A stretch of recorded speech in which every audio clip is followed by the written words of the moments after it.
Perfect. Welcome to this presentation. I'm glad to have with us Miss from the State Attorney's Office, no, State Attorney's, the State Data Office. Apologies.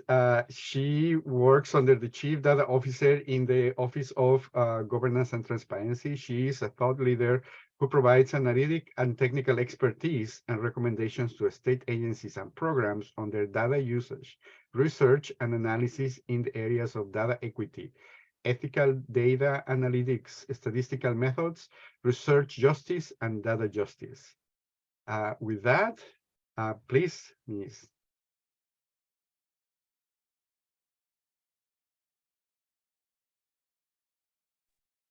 Hello, everyone. I'm going to share my screen. I'm going to shrink this. We're going to start the slideshow.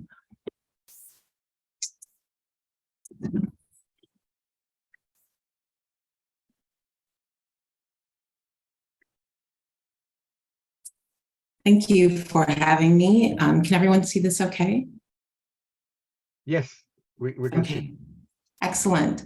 So right now I am working, I rotated into the Data Governance and Transparency Office, and this is at the State of Oregon Department of Administrative Services. So I'm in DAS right now, and part of the reason I was asked to come on board was to help work on how we embed data justice in our governance, and how can we be more transparent.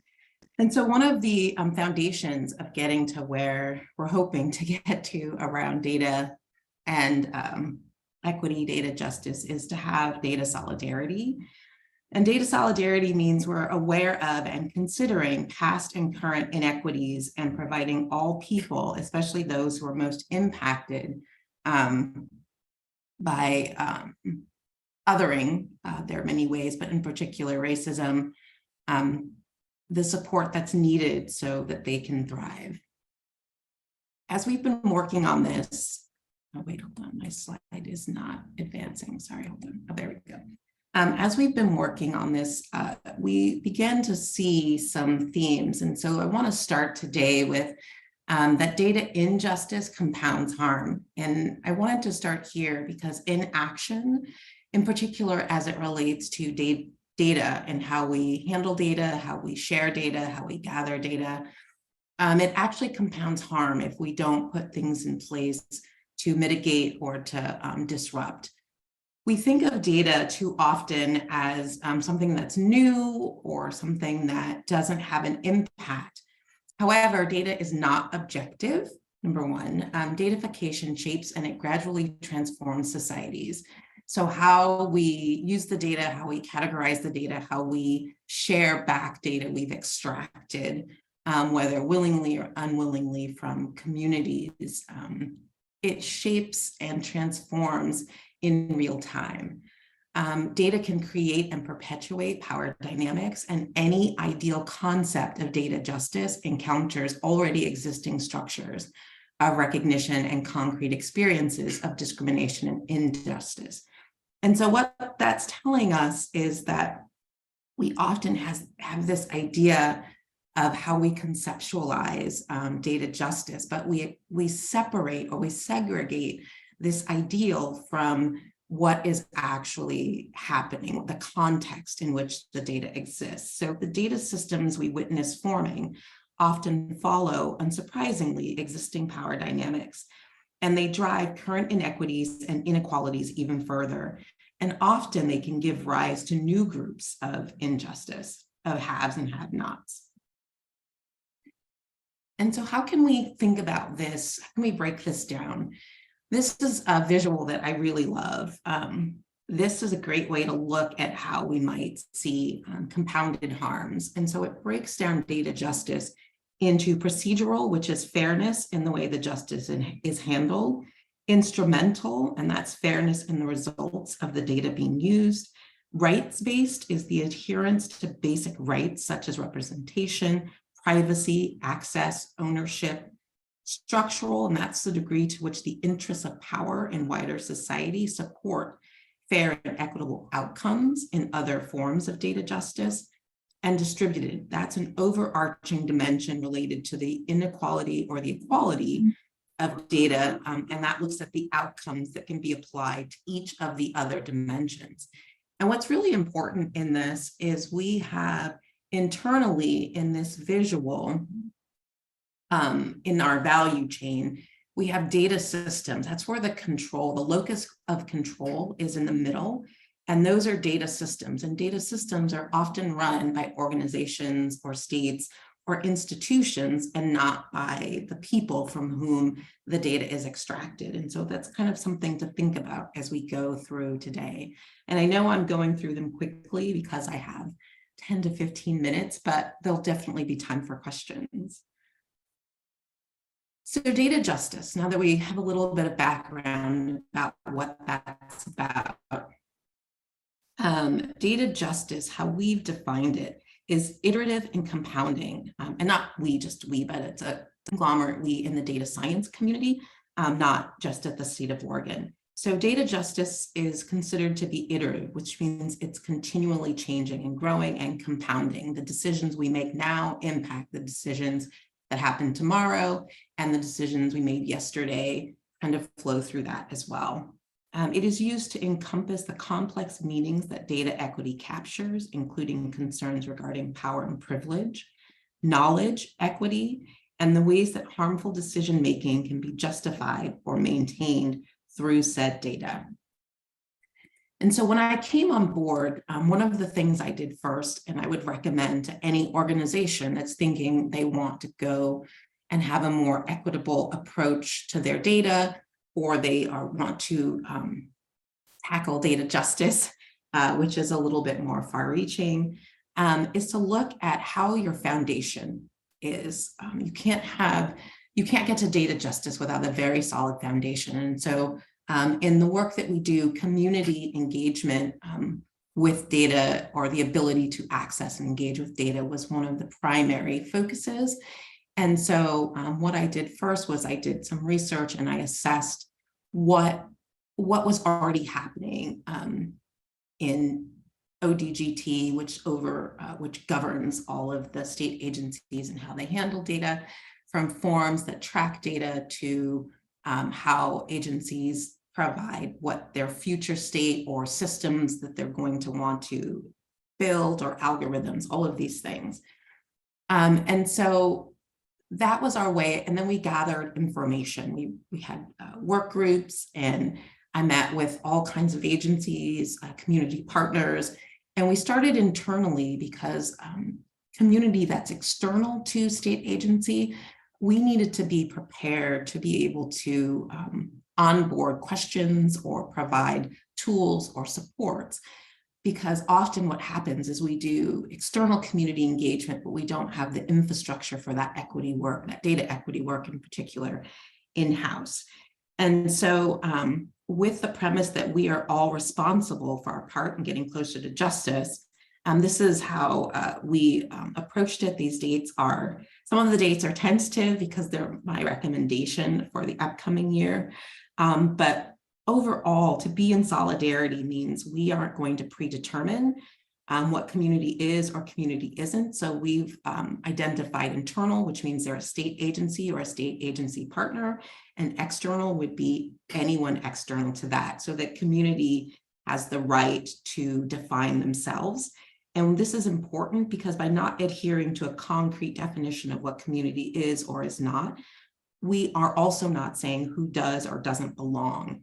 And we are allowing communities themselves in all of their complexities to reach forward. So how might this concept look of data justice in the actual, if you're actually looking at the data? So my work is, how do we look at the data and help display it or think about it or analyze it in a way that's much more equitable?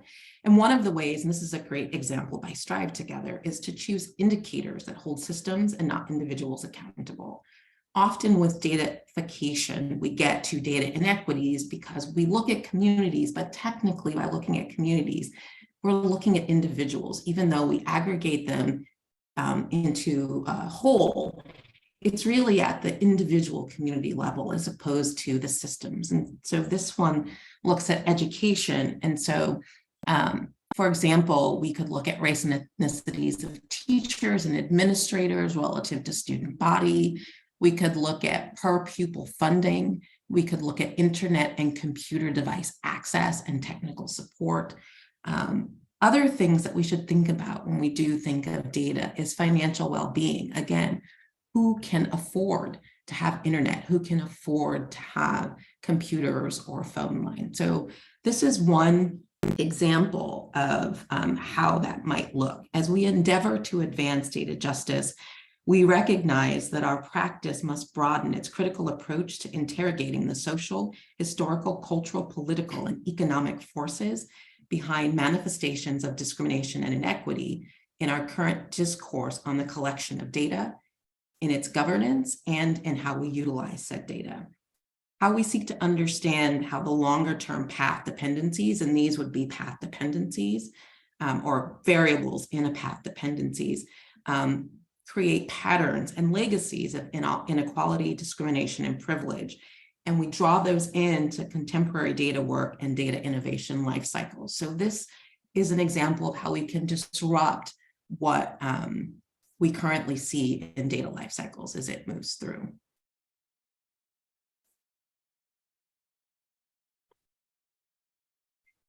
So breaking it down even further is data equity. So we started with data, we really start with data solidarity, but we focused on data justice first. And within data justice, we have data equity. Within the this resides there, and he posits that this refers to the consideration through an equity lens of the ways in which data is collected. Again, analyzed, interpreted, and distributed. So this is the actual data itself, whereas data justice is looking at it in a pathway of systems. Data solidarity is looking at it in totality, how we see it socioculturally, how we see it impacting change. And this is more granular. And so here's a visual. As Oregon builds internal capacity around data, so I can make sure everyone can see that a little bit better. We have conditions, processes, and outcomes. There must be a strong continued commitment to interrogating our data sources, our sampling methods, and the validity of our analysis to ensure that we are using data in the service of all Oregonians. We know that we require an approach to evaluation and data analysis that allows for a robust assessment of compounded experiences and overlapping identities, or rather intersectionality. And that such analysis is critical because it recognizes the interconnectedness of said identities. For example, a Black woman or as a transgender immigrant, and how these intersectionalities might shape the need for programs and services to reduce any barriers or preventions to access. And so I really like this one because it shows that there are many different pathways that data comes to agencies and organizations, and that the pathway encompasses the complex meanings that data equity captures, including concerns, again, regarding who controls the data, who has knowledge about the data, who doesn't have knowledge, and who determines access to the data, and who gets to make decisions.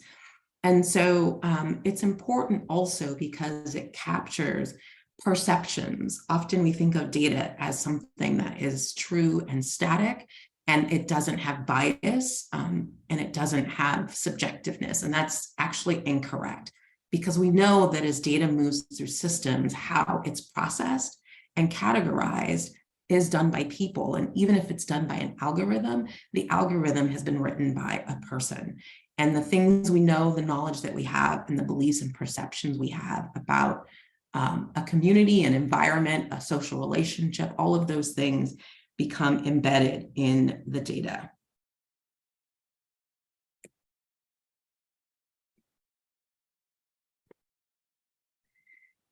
And so here is when we think about the access to data and we think about how we have conversations around the data, I really like this slide because the reality is that communities are constantly in a change space as they experience shocks or stressors. So they're not static.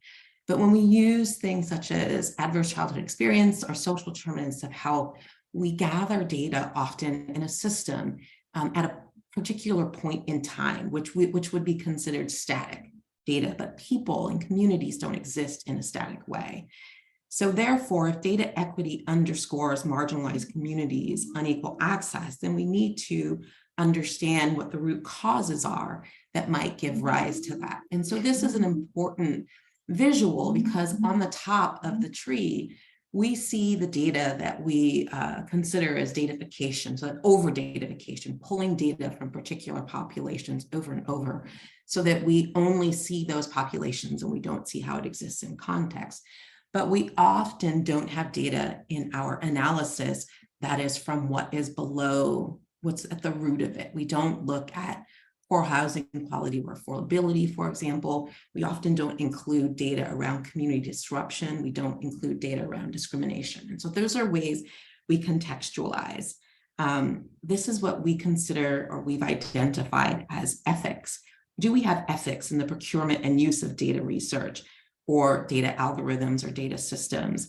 And are we asking ourselves from whom these opportunities and advantages will get benefit? Does the benefit of pulling this data go to those from whom the data is pulled, or is the benefit to the agency that has control over the data?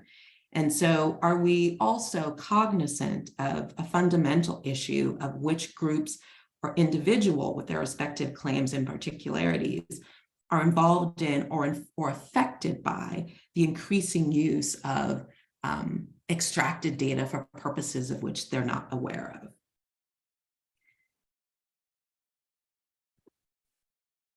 Which gets us to data solidarity. So we argue that data justice requires us to make visible the claims of those left out, excluded, or disadvantaged in and around the use of data. To this end, we put forward the concept of data solidarity and examine its interplay with data justice.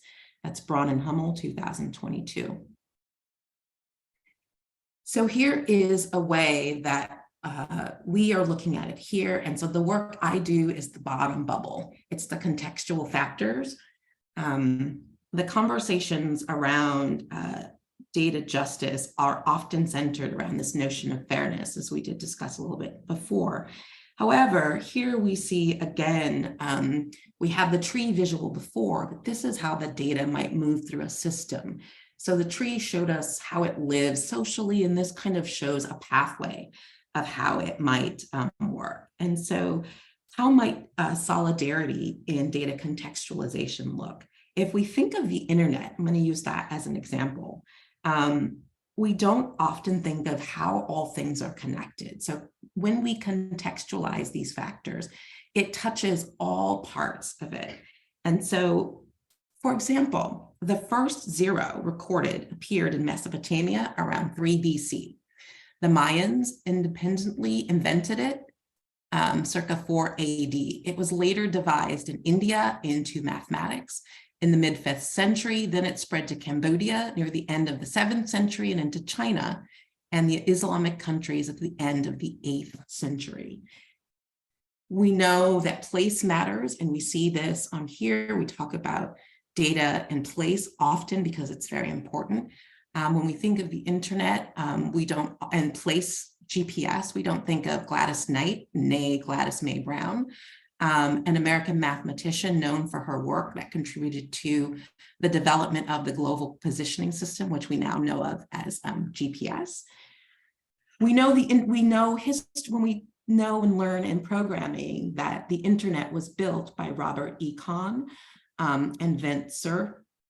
We don't talk about Ada Lovelace, who created the first algorithm. Without algorithms, we wouldn't have an internet. And we don't talk about Radia Perlman, who enabled algorithms to connect. Without that connector, we wouldn't have the internet either. So this is a way of contextualizing when we think about data solidarity, is this understanding that we don't get to justice alone, that we have to recognize in our data work all of the parts that got us here and really be careful to not get caught in only one narrative of what data justice looks like.